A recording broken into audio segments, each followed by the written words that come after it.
Pemirsa, Badan Pertanahan Kabupaten Bantul memblokir sertifikat tanah dan bangunan milik Mbah Tupon yang diduga menjadi korban mafia tanah. Pembatalan sertifikat Mbah Tupon dilakukan sesuai prosedur yang berlaku. Jika terbukti adanya unsur pidana termasuk ketidakbenaran data atau tanda tangan dalam akta, sertifikat baru atas nama pihak lain berpotensi dibatalkan karena cacat administrasi. Berdasarkan data dari Badan Pertanahan Daerah Istimewa Yogyakarta, kasus serupa pernah terjadi di lokasi yang sama.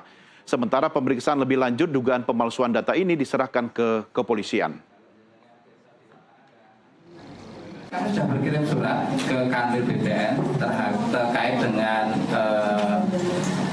rencana pelaksanaan blok internal, karena tadi sudah sampaikan bahwa ada persyaratan yang dimana persyaratan itu harus minta pertimbangan dari Kakanwil, dan pihak Kakanwil juga sudah saya komunikasikan tadi pagi untuk bisa segera mengeluarkan rekomendasi terhadap surat dari kantor pertanahan Kabupaten Bantul. Targetnya surat itu sebagai dasar kami untuk melakukan penghentian sementara di KKP kantor pertanahan.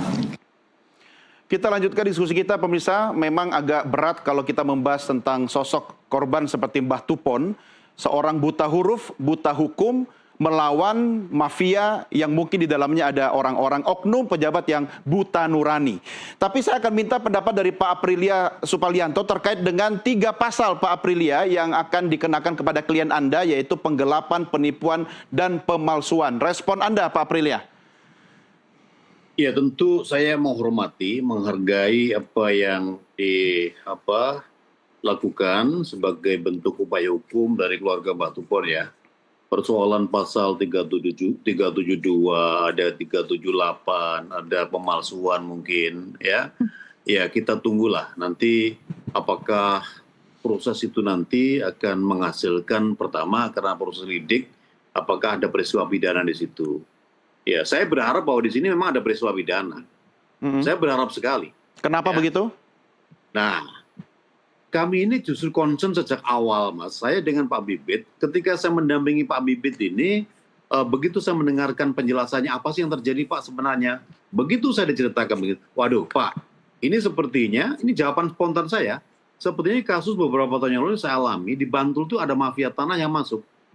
Nah, saya menduga kuat, makanya pertanyaan saya pada forum mediasi itu, jangan-jangan ini sifatnya bukan personal, bukan hanya seorang Indah Fatmawati, jangan-jangan loh ya, jangan-jangan ini memang mafia begitu loh, ya kan? Begitu saya mendengarkan penjelasan Pak Bibit di dalam mediasi itu, secara sangat gamblang didengarkan semua pihak di dalam itu. Oh, saya yakin bahwa ya di dalam proses ini ada yang keliru begitu. Pak Bibit minta tolong kepada orang namanya Triyono. Ya kan? Nah, apa yang terjadi setelah itu kan Pak Bibit nggak ngerti, Mas. Tahu-tahu ini jadi masalah gitu. Ya. Makanya kalau tadi Mbak Kiki kebetulan kan baru siang tadi handle perkara ini.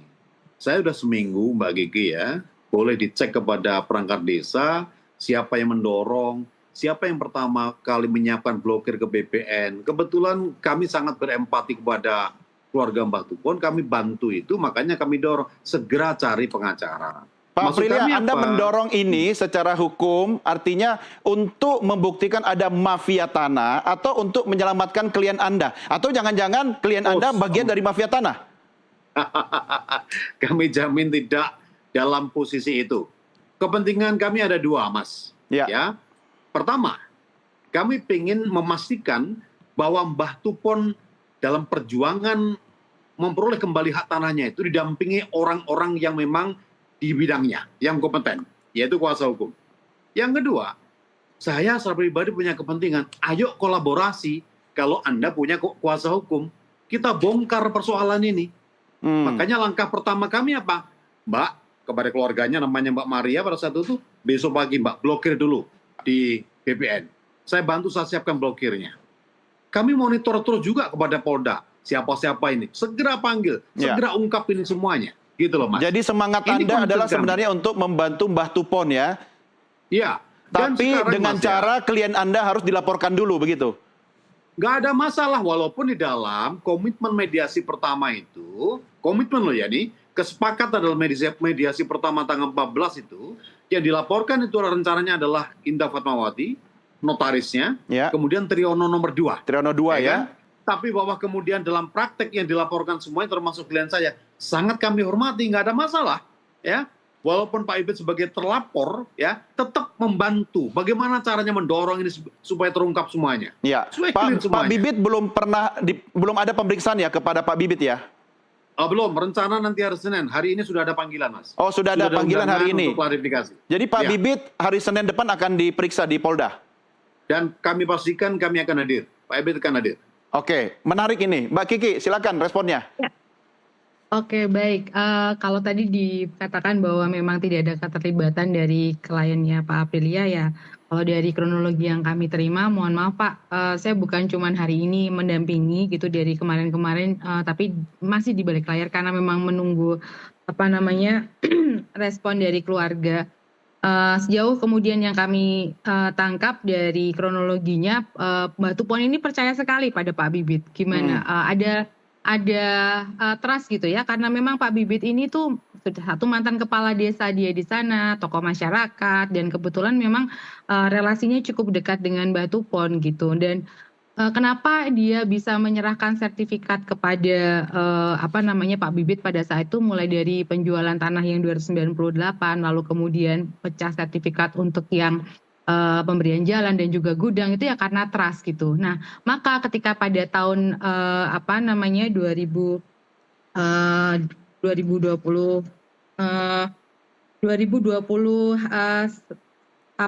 Satu, Mbak. ya, setelah itu ya 2024 itu lalu kemudian diserahkan lagi untuk ditawari untuk pecah sertifikat untuk anak dan juga Mbak Tupon ya dengan dengan senang hati gitu ya, karena mau dibantu kan begitu. Nah, setiap apa yang kemudian dilakukan di jalan itu selalu Mbak Tupon itu meminta validasi dari Pak Bibit gitu, karena memang yang dipercaya adalah Pak BR gitu. Nah, ketika kemudian tahu sertifikatnya sudah berbalik nama atas nama orang lain, bahkan dijadikan hak tanggungan di bank gitu ya, itu yang kemudian jadi kaget gitulah. Lalu siapa yang kemudian menjadi tanggung jawab? Kan gitu ya, relasinya sangat dekat pada saat itu ya. Cuman memang untuk proses hukum tetap kita hormati sejauh mana perannya Pak Bibit Izinkan saya itu, menanggapi gitu. ini, Mbak Kiki. Ya, baik, silakan, Pak. Mas izinkan saya, ya. Saya kira pernyataan-pernyataan ini adalah yang saya sebut bisa sebagai satu upaya stigmatisasi secara negatif kepada Pak Bibit. Saya jelaskan secara rinci ya. Ketika proses ini berjalan itu, yang punya mau bukan Pak Bibit. Yang punya mau itu adalah Mbak Tupon. Termasuk pemecahan kedua. Mbak Kiki boleh mesem-mesem, tapi kami punya bukti. Ya, kami bisa buktikan. Kita sama-sama tahu namanya bukti bukan hanya surat, tapi juga saksi. Ya, kalau bicara tentang kedekatan antara Mbak Tupon dengan Pak Bibit, ya siapa yang tidak kenal Pak Bibit, mantan kepala desa, ya kan? Nah, pertama kali yang punya inisiatif minta tolong itu adalah Mbak Tupon sendiri, bukan Pak Bibit towo-towo sama sekali enggak. Demikian juga ketika pecah kedua, Mbak. Pecah pertama itu penotaris yang dipilih adalah pilihan keluarganya Mbak Tupon, yang namanya Pak Aris. Pak Aris pada pecah kedua, ya, yang baru selesai 2 tahun kemudian, 23 baru selesai pecahnya yang pertama itu. Oke. Nah, Pak Aris nggak mau lagi. Kemudian minta, coba carikan siapa yang kira-kira mau. Udah, sertifikat sudah ditangani Mbak Tupon itu. Tidak dalam posisi di tangannya Pak Bibit.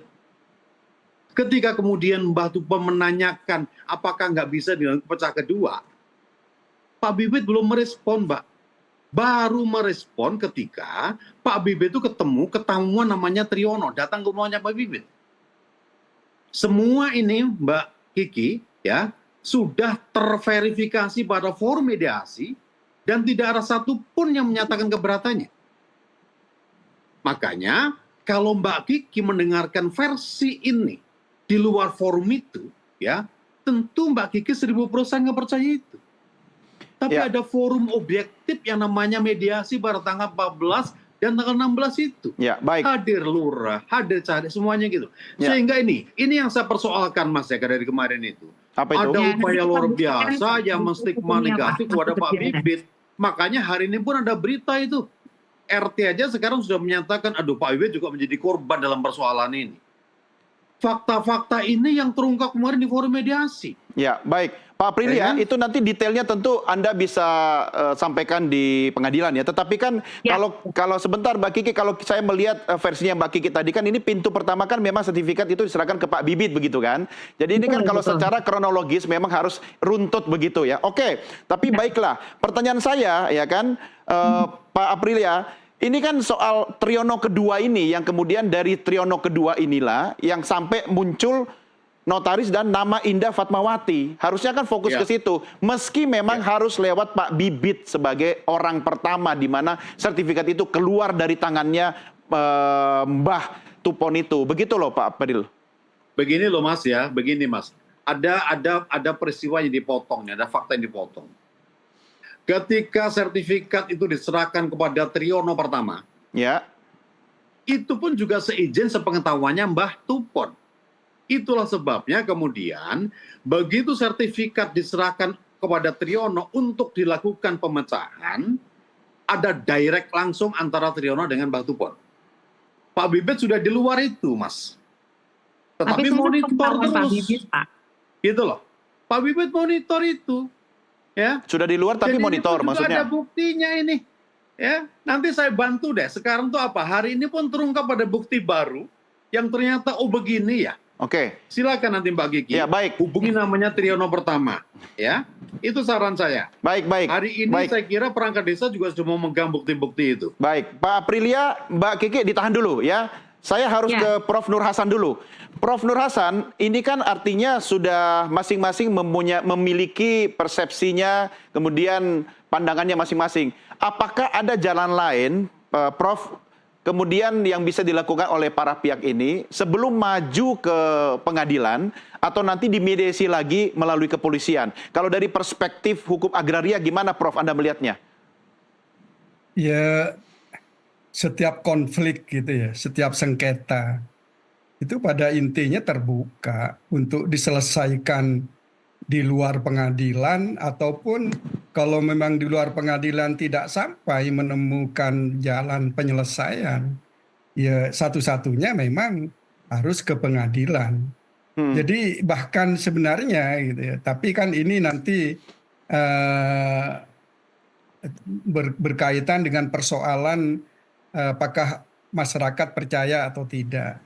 Oke. Sebenarnya di Kementerian ATR sendiri ada proses untuk menyelesaikan gitu ya. Ya tentu penyelesaian itu kalau melalui proses mediasi atau proses perdamaian di luar pengadilan gitu ya. Meskipun nanti di pengadilan akan diberi kesempatan juga begitu ya.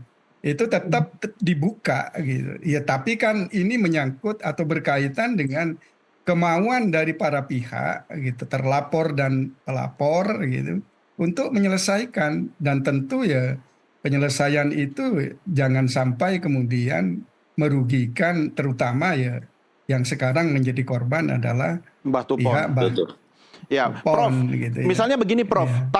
Taruhlah ya. Tadi kan saya ambil, saya pinjam diksinya Pak Aprilia, kemudian Mbak Kiki. Ini kan sebenarnya sama-sama ingin membantu Mbah Tupon, ya. Pak Aprilia juga sebenarnya semangatnya ingin membantu Mbah Tupon, meski kemudian harus lewat jalan kliennya Pak Bibit itu harus diperiksa dulu di kepolisian.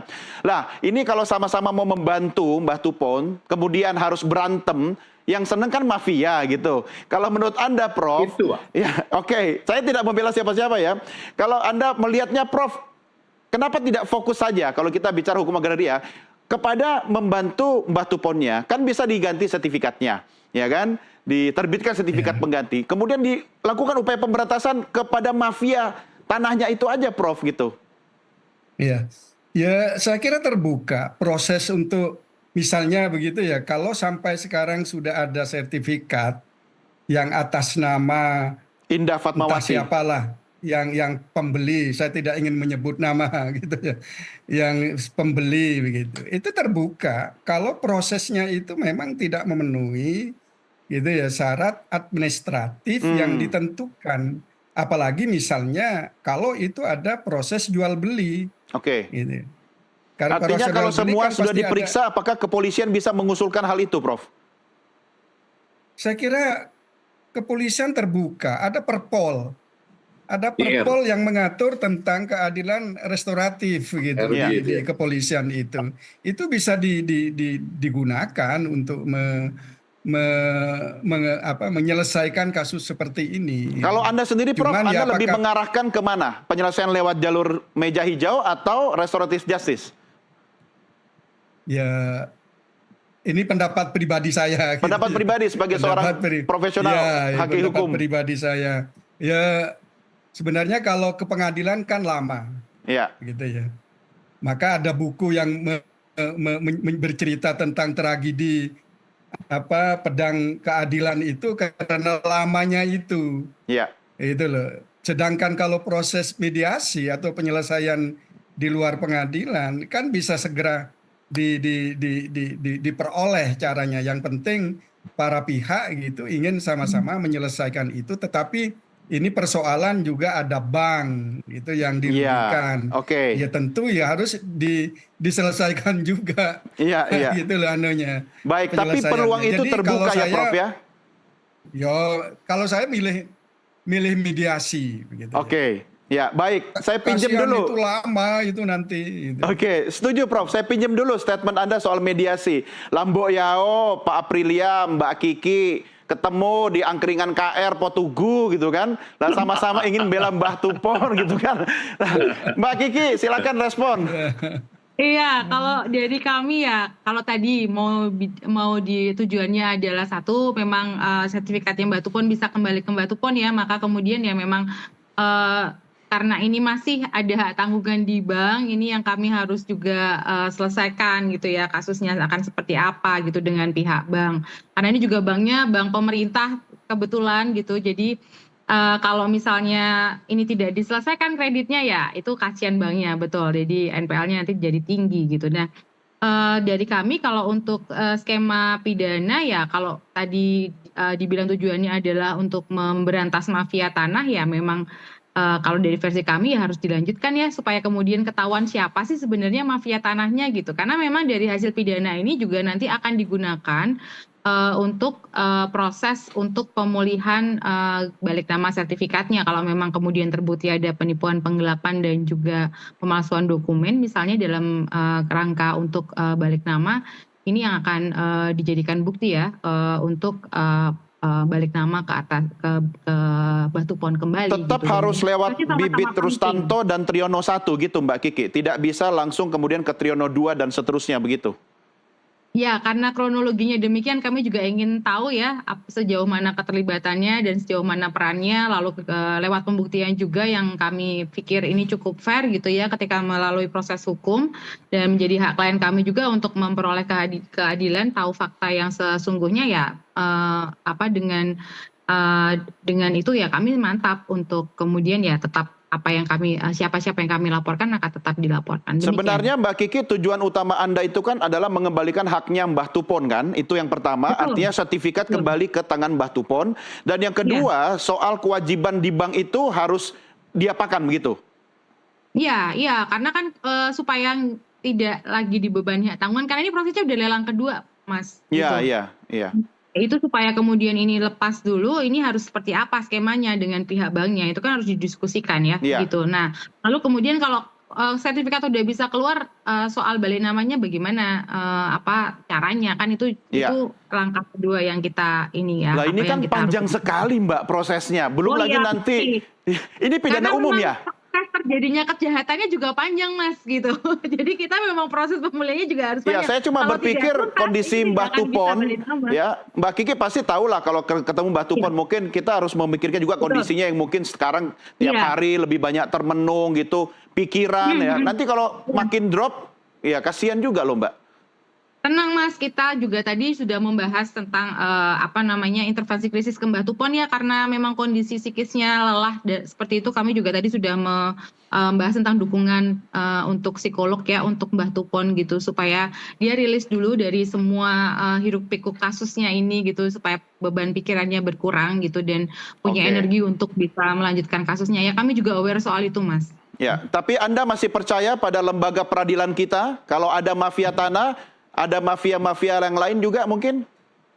Ya, kebetulan kasus ini karena viral jadi dapat atensi dari banyak pihak gitu. Harapan kami dengan atensi-atensi tersebut gitu, proses hukumnya bisa benar-benar adil untuk Mbah Tupon gitu. Nah, gimana? Prosesnya apalagi yang kita percaya kalau hukum juga tidak kita percaya gitu ya. Dan tentu Ya. saja dengan dukungan berbagai pihak ya kami optimis gitu bahwa ini memang betul-betul bisa terkuak Oke. bagaimana sesungguhnya fakta yang terjadi Baik, gitu. jadi kata Mbak Kiki, no viral, no justice ya.